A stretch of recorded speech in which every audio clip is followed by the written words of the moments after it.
임동식 개인전 일어나 올라가 임동식 영상 리뷰입니다. 이 전시는 올해 말, 그러니까 2020년도 12월 31일까지 열릴 예정인데요. 원래 이 전시 개막이 올해 2020년도 6월 18일 날 개막이었어요. 그러면 약 7개월 정도 하는 거죠. 그런 게 아니고 전시가 원래 6월 18일부터 8월 16일까지 예정돼 있었는데 코로나 사태 때문에 전시가 잠정 휴관에 들었습니다. 요 무렵에는 올해 한 2월달 그때부터 국공립미술관 뿐만 아니라 사립미술관들이 코로나 사태 때문에 국립현대미술관, 그리고 아트선재센터, 두산아트센터, 그리고 당연히 서울시립미술관들도 전부 다 휴관에 들어갔거든요. 그래서 6월 14일 날 휴관 결정이 돼서 전시가 문 열지 못했어요. 코로나가 좀 잠잠해진 다음에 8월 19일 날 전시를 가서 다시 열라 그랬는데 그 무렵에 코로나 사태가 또 심상치 않게 돼서 바로 그날 8월 19일 날 다시 휴관 결정이 됩니다. 그러다가 여차저차해서 지금 예약을 받고 전시를 열게 됐고, 그 전시가 이제 올해 12월 31일까지 열리고 있는 거예요. 저는 10월 달에 서울시립미술관에 2차례 방문을 했고요. 두 번째 방문했을 때는 이 작가인 임동식 선생님을 직접 만나기도 했어요. 그래서 입구에서 발열 체크도 하고 QR코드로 인증도 하고 들어가서 전시 관람을 했어요. 전시 중인 임동식 선생님은 1945년생이니까 70대 지금 중반 나이죠. 중장년 정도 되는 나이대 그 미술가들은 보통 하나의 매체랑 작가의 특징이 보통 연결되게 마련이에요. 그러니까 회화 작가거나 입체 작가거나 아니면 미디어 작가 이런 식으로 보통 매체하고 작가가 묶여있기 마련인데 이분은 별로 안 그래요. 그래서 이 서울시립미술관 전시 설명에도 나와 있는 것처럼 자연 미술을 하기도 하고 퍼포먼스를 찍은 사진도 있고 그리고 회화도 있고 그리고 아주 특이한 드로잉도 있고 이거 외에 여러 가지 아카이브가 300여 점 정도가 이렇게 전시 중이거든요. 전시 제목이기도 한 그 앞에 일어나라는 것은 그 임동식보로 일어나는 그런 중의적인 뜻도 있지만 실제로는 작품 제목입니다. 그래서 1981년도에 이분의 활동 베이스가 공주예요. 공주에서 야투라는 야외 미술 어떤 공동체를 이분이 창립을 해요. 근데 그때 창립전 때 떠내려온 폐목을 갖다 일으켜 세우는 그런 과정을 보여주는 작품, 이 작품 제목이 일어나거든요. 바로 그것 때문에 그 제목 일어나라는 것을 전시 제목에 처음으로 사용을 한 거고요. 서울시립미술관 설명에도 나와 있는 것처럼 이분이 자연미술하고 연관이 있다라고 돼 있는데, 그럼 자연미술이 뭘까?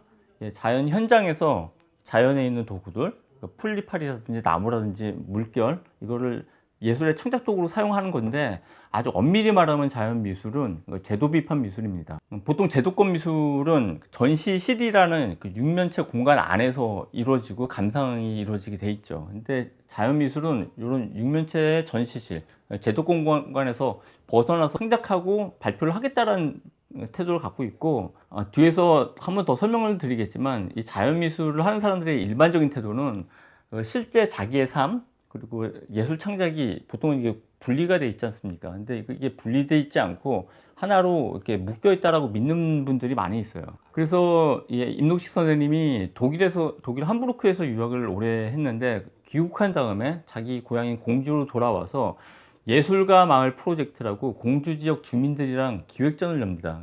이런 것도 실제 삶과 예술이 분리가 돼 있지 않은 태도 때문에 만들 수 있는 기획전이죠. 실제 삶, 그리고 일상의 삶과 예술 창작 행위가 분리가 돼 있지 않고 통합되어 있다라고 믿는 태도는 이분의 회화 작업에서도 나타나요. 전시실에 들어가면 큰 그림 2점이 있어요. 이게 뭐냐면 4개 프레임으로 나눠서 봄, 여름, 가을, 겨울, 그리고 사람의 생로병사 혹은 유년기, 청년기, 중년기, 노년기를 갖다가 이 화면 프레임에 4개로 나눠서 그린 그림인데, 자세히 들여다보면 거기에 2 남자가 같이 있습니다. 여기 그 남자가 이분의 친구인 우평남 선생이에요. 이 우평남 선생은 그 일반인이에요. 임동식 선생님의 입장에서 봤을 때 일반인 친구인 우평남의 생애와 예술가인 자기의 생애가 여러 가지 점에서 봤을 때 일치하는 부분이 유형적으로 굉장히 많다고 판단한 거예요. 이런 것도 일상의 삶과 예술가의 삶이 분리가 되어 있지 않고 결합되어 있다는 태도가 회화로 반영된 거라고 할 수 있고, 또 하나 이분 회화 작업을 보면 회화의 완성된 시기가 계속 연장됩니다. 보통은 예를 들어서 2020년도 만들어졌다 그러면 2020년도라고 사인을 보통 하죠. 근데 이분 작업에는 2008년도에 완성된 것으로 보이는 작업인데 나중에 좀 더 덧칠을 해가지고 2018년도, 2020년도로 작품 제작 시기가 연장돼서 포기된 경우가 굉장히 많이 있습니다.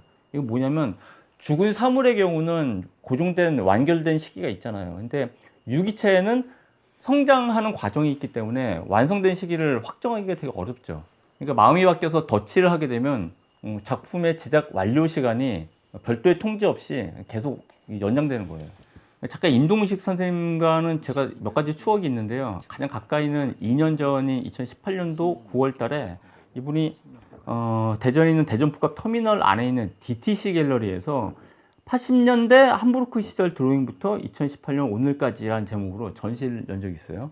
그때 전시가 끝나는 바로 그날 지금은 그 베를린에 체류 중인 유영경 씨랑 제가 아는 지인 한 분을 꼬셔서 데려가서 전시를 본 적이 한 번 있고요. 이건 뭐 대단한 추억이라고 할 수 없고 진짜 추억은 2004년도 이전이었던 것 같아요. 그게 정확하게 대전이었는지 공주였는지는 기억이 자세히 안 나는데 제가 아는 분 가운데 홍명섭 선생님이라고 있어요. 근데 이분이 소개를 해서 임동식 선생님 전시장을 가서 작품을 봤거든요. 그때 본 작업이 이번 서울시립미술관 전시에서 1985년도 함부르크 시절에 만들어진 드로잉입니다. 근데 그때 제가 그 드로잉 작품을 보고 받은 인상이 굉장히 컸어요.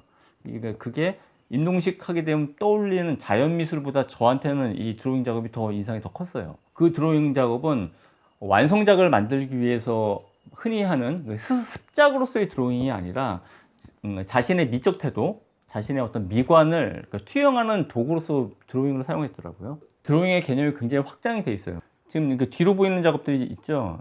지금 화질 때문에 좀 잘 안 보이실 텐데 새가 있고 염소가 있고 그러죠. 새가 그 물고기를 먹지 않습니까? 그리고 염소는 풀을 뜯어먹고, 그러니까 새는 그 주변에 물고기 모양으로 종이에서 뜯어낸 종이를 물고기 모양을 새의 뱃속에다 붙여놓은 거예요. 염소 같은 경우도 마찬가지죠. 주변에 있는 풀을 가위나 무슨 칼로 도려내서 그 풀을 염소의 배에다 붙여놓은 거죠. 새하고 물고기 그리고 염소하고 풀이라는 이 먹이사슬, 자연의 먹이사슬의 원리를 종이 한 장에서 완결시키는 이런 태도가 굉장히 새롭게 느껴졌었어요.